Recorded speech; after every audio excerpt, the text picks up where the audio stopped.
Hoje, a gente vai trazer alguém bem gabaritado para falar de um assunto que está bombando e mexendo com os bastidores da política e da segurança no Brasil. A visita de David Gamble Jr., coordenador de sanções do Departamento de Estado dos Estados Unidos ao Brasil, e as possíveis sanções contra o ministro do Supremo, Alexandre de Moraes. E quem está trazendo essa discussão com detalhes quentes é ninguém menos que Eduardo Bolsonaro, que está lá nos States fazendo um papel de embaixador da direita brasileira, defendendo pautas conservadoras, botando o dedo na ferida e dando o mapa da mina para os gringos. Os trechos que vocês vão ver logo mais são de um vídeo dele, e antes de rolar, deixa eu te dar um resumo para você entrar no clima do que vem por aí. A vinda do David Gamble e da comitiva americana não é só uma visita de cortesia, não. É um recado forte para o Brasil. Eles vêm para tratar de segurança nacional, crime organizado, e principalmente para mandar um sinal claro sobre algumas questões políticas. A comitiva, que tem outras autoridades americanas, vai passar uma semana inteira aqui, de segunda a sexta, e deve se encontrar com nomes pesados, como o senador Flávio Bolsonaro e o deputado Paulo Bilinski, que comandam as comissões de segurança no Congresso, e além do próprio Jair Bolsonaro. E qual o foco deles? Combater o avanço de facções como o PCC e o Comando Vermelho, que estão ganhando espaço, especialmente depois de decisões do Supremo que limitaram operações policiais nas favelas do Rio. E o ponto alto, que o Eduardo Bolsonaro destaca, é a possibilidade de sanções contra o Alexandre de Moraes. Segundo ele, o governo Trump está de olho nas ações do ministro, que está sendo acusado de censura, perseguição política, violação dos direitos humanos, bloqueando empresas americanas, como a Truth Social e a Rumble, e até emitindo ordens contra cidadãos residentes nos Estados Unidos, por posts feitos em solo americano. Quando essas sanções saírem, a ideia é apertar Moraes, cortando acesso a coisas como contas bancárias e cartões de crédito, para coibir o que chamam de ativismo judicial político. E olha, o governo Trump, com figuras como Marco Rubio e J.D. Vance, está com um discurso firme contra a censura. E como o Brasil não é lá uma prioridade econômica para eles, essas sanções podem rolar mais rápido do que a gente imagina. Fora isso, se os Estados Unidos derem um primeiro passo, outros países como Canadá e União Europeia podem embarcar na onda. Então, bora conferir os trechos do vídeo do Eduardo Bolsonaro que destrincham tudo isso? Fica ligado, porque ele está falando direto dos Estados Unidos, com informações que vão desde a agenda dessa comitiva até o impacto que essas sanções podem ter. É fogo no parquinho. Adão e Eva, no paraíso. Pode comer, ela falou que não tem nenhum problema. A informação confiável é decisiva. Sensuk, pesquisas de opinião. E agora, falando especificamente dessa questão da vinda ao Brasil do do coordenador para as sanções do State Department, o David Gamble. Primeiro de tudo, a gente tem que lembrar que o State Department equivale ao MRE no Brasil. É que nos Estados Unidos as atribuições são um pouquinho diferentes, né? Alguns secretariados têm uma parte da MJ, da AGU, outros uma parte da chancelaria que mistura com outras coisas mais. Porém, dá para a gente cravar aqui que o State Department é como se fosse o Ministério das Relações Exteriores. E quem seria o chanceler? Seria então o Marco Rubio, que é secretário de Estado, Marco Rubio, só que é status de ministro. Então, debaixo do Marco Rubio está aqui o David Gamble Jr., que é o coordenador para fins de sanção. Quando eu recebi uma chamada de uma pessoa do governo dizendo que ele iria para o Brasil, né, vai ficar pelo menos segunda e terça-feira lá, essa pessoa sabe, assim como todos nós, que isso daí é um claro recado para o Brasil. É para quebrar com qualquer tipo de ideia, com qualquer tipo de narrativa de gente que acha que sanção do Alexandre de Moraes é algo que está sendo falado, o Eduardo está lá no exterior e fala disso, e etc. Mas é algo que está longe de acontecer. Então, não. Primeiro de tudo, não está longe de acontecer. Eu acho que está mais perto do que a gente imagina. Então a saída do David Gamble é um primeiro passo nesse sentido, tá? E isso daí mostra que a gente está mais perto do que nunca para essas sessões. Outro ponto que é interessante destacar é que essa delegação que vai ao Brasil, essa comitiva, ela tem mais gente ali no meio. E são pessoas, autoridades americanas, que estão olhando para a questão da segurança nacional norte-americana. A gente teve recentemente nos Estados Unidos a Operação Take America Back, que prendeu 18 criminosos brasileiros com envolvimento com o PCC, fazendo comercialização e porte ilegal de armas, né, armas ilegais, passando pelos estados da Flórida, Massachusetts e Carolina do Sul. Então, interestadual em vários pontos, e também com fentanil, que é uma droga aqui nos Estados Unidos, vamos assim dizer, equivalente ao crack. Existe uma epidemia aqui nos Estados Unidos que ela tiver essa droga. É uma droga que ela é barata, ela vicia mais do que o crack, inclusive, e ela leva pessoas que tinham até uma vida normal, mas quando experimentam e entram para o mundo dessa droga, acabam virando, no popular do Brasil, né, cracudos. Pessoas que moram na rua e fazem de tudo possível e imaginável para adquirir essa substância. Então isso é um problema que é tratado de muito sério nos Estados Unidos. E a gente viu recentemente que o governo Trump tem colocado o rigor da lei para cima dessas organizações criminosas, colocando inclusive como grupos terroristas o Tren da Água. Trem da Água é um grupo como o PCC, como o CV, o PCP, o ADA, só que da Venezuela. E o governo Trump, numa parceria com o presidente de El Salvador, o Nayib Bukele, e o seu ministro da Justiça, Gustavo Villatoro, fizeram com que esses criminosos venezuelanos, de facções criminosas do crime organizado da Venezuela, presos nos Estados Unidos, fossem para El Salvador. Então, existe uma ideia que ainda falta ser concretizada, está no plano da cogitação, eu diria ainda, mas já foram dados os primeiros passos. Eu cheguei a fazer alguns contatos dentro da administração Trump com relação a isso, para ver se a gente consegue também levar com que essas organizações criminosas brasileiras seja dado a elas o tratamento de organizações terroristas nos Estados Unidos. E quem sabe, ver até a possibilidade de, uma vez preso nos Estados Unidos, identificada essa conexão com essas organizações criminosas, para que esses brasileiros bandidos cumpram suas penas nos presídios de El Salvador. E é algo realmente sensacional. Ali é cana braba. E o Bukele, o que ele fez para resolver o problema da segurança de El Salvador, que era o país mais violento do mundo em 2016 e passou a ser hoje o mais seguro, dos mais seguros do Ocidente e do mundo?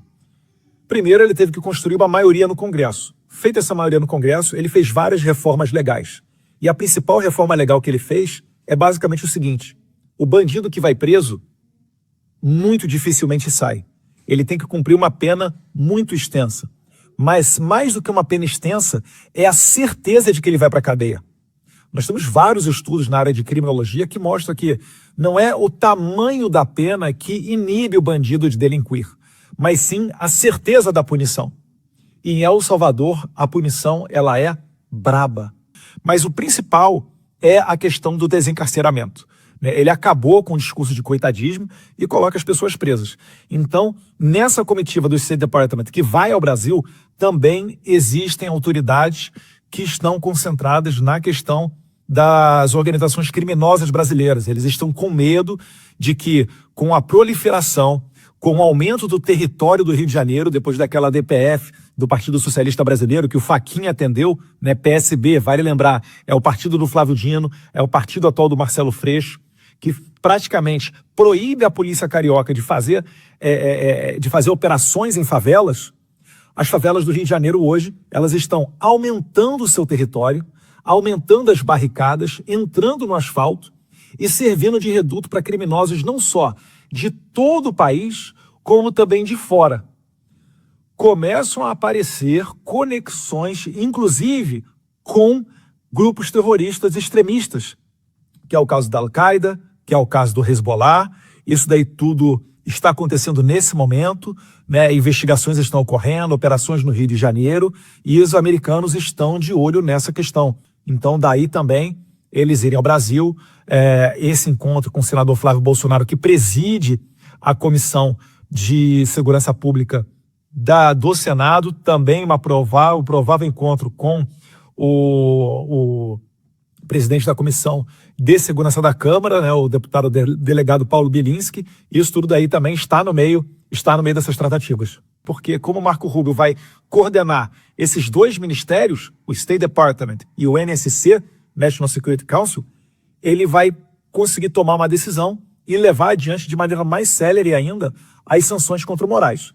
Se está vindo um representante, um enviado do Trump para o Brasil para tratar dessas questões, com agendas com o senador Flávio Bolsonaro, com o Jair Bolsonaro e várias outras autoridades brasileiras, eu acho que isso daí tem tudo, né, para se verificar nas sanções contra o Moraes.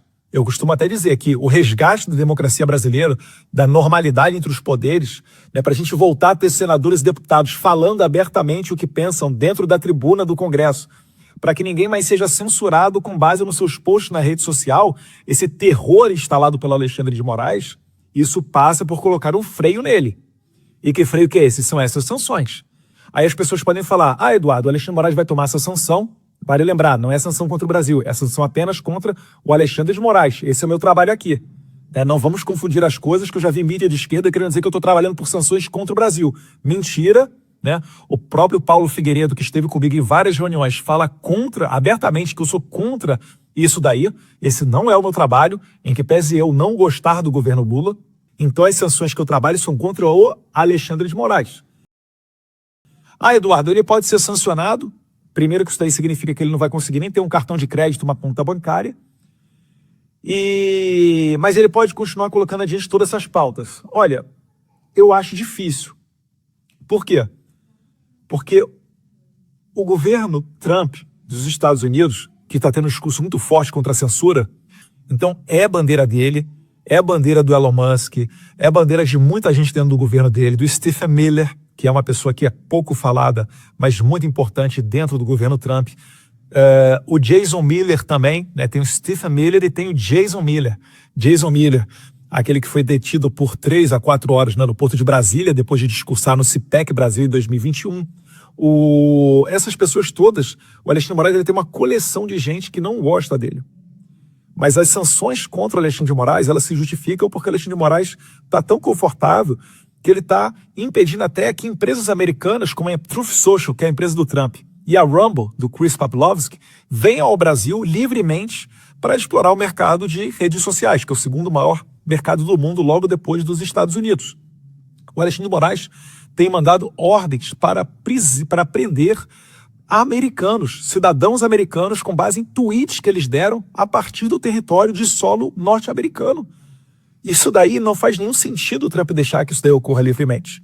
E o Alexandre de Moraes tomando essa sanção, eu duvido que algumas das outras autoridades brasileiras, você pode botar aí o PGR, os outros 10 ministros do STF, presidente da Câmara, presidente do Senado, seja lá quem for.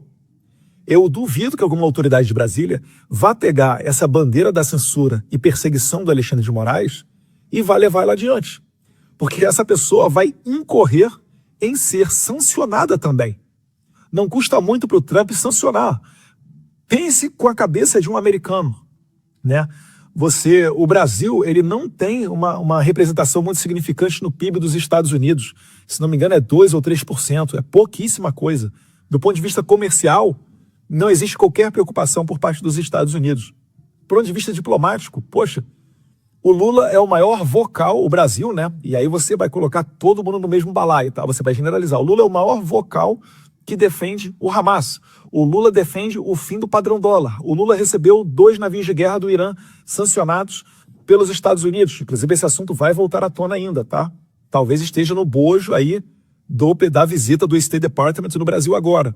Então, com base nisso tudo, nem pelo ponto de vista comercial e nem pelo ponto de vista político-diplomático, o Trump se preocuparia muito em sancionar um Alexandre de Moraes, 2 ou 3 do STF, 4 ou 5 do STF, uma turma do STF, para ele não vai fazer diferença nenhuma. Agora, vale lembrar, para finalizar esse ponto, os Estados Unidos, eu pego como exemplo quando sancionaram o Michael Moreno, que é um ministro do STF da Venezuela. Quando eles sancionaram o Michael Moreno, na sequência, quem é que veio e sancionou também? Canadá e União Europeia. Então, se o Alexandre de Moraes, que já deu declarações, quando estavam falando que ele poderia perder o visto americano dele, ele falou, olha, ele declarou, eu não gosto nem muito de ir nos Estados Unidos, eu prefiro a Europa. Né? Lembrou muito o Gustavo Petro, o presidente da Colômbia. Então, se ele gosta muito de ir para a Europa, fique esperto, porque lá também podem se verificar essas sanções, porque os Estados Unidos sancionam ele no Brasil, né? Sanciona os Estados Unidos, faz a primeira sanção, e depois trata com os europeus para que isso seja estendido também para a União Europeia.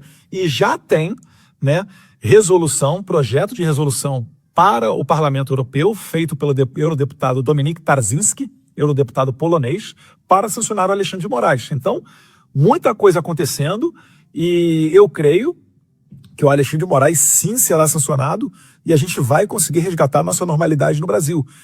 Parar com essas perseguições, parar com maldade, deixar a anistia correr livremente na Câmara, porque se correr livremente, eu tenho certeza de que ela vai para frente e ai de quem quiser levar adiante as bandeiras da censura e da perseguição.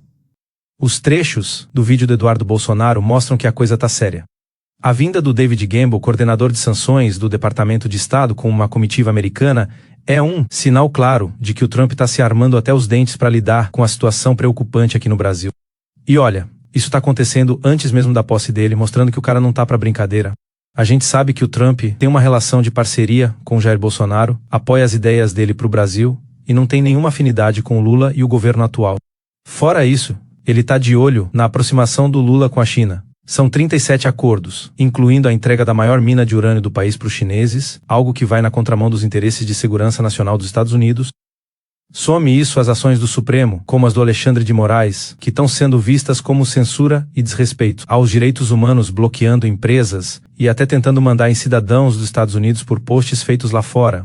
Com toda essa movimentação, desde a pressão de assessores e parlamentares americanos até a visita dessa comitiva, dá pra ver que o Trump não tá planejando só dar um susto. Ele tá mirando um petardo, um golpe certeiro para enfrentar o que ele considera uma ameaça aos interesses americanos. Aqui no Brasil, o clima também tá quente.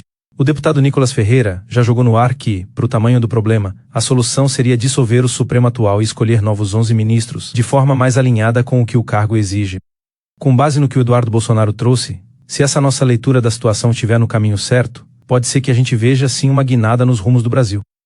É uma esperança de que as coisas mudem para melhor, com mais liberdade, menos injustiças e menos perseguição. Oxalá, né? Então bora ficar de olho, porque o jogo tá só começando. Compartilhe este vídeo e vamos juntos construir um Brasil melhor. Seu like, comentários e compartilhamentos desse vídeo ajudam muito na evolução do canal. Muito obrigado. O Brasil parece estar de cabeça para baixo, né? Todos os dias temos notícias de corrupção, abusos judiciais e perseguição a opositores. Mas, e se eu te disser que há uma forma de dar um freio de arrumação nessa bagunça? Dia 1º de maio estreia uma série de 7 vídeos sugerindo uma estratégia que pode mudar o jogo de verdade. Cada vídeo vai ao ar às 20 horas nos dias 1, 2 e de 5 a 9 de maio. Não é curso nem tem produto, é conteúdo para pensar, questionar e refletir. É mesmo algo a se avaliar para dar um freio de arrumação no país. Se desejar entrar conosco nessa jornada de 7 noites, então se inscreve, ativa o sininho e fica ligado para não perder. Essa pode ser a virada que o Brasil precisa.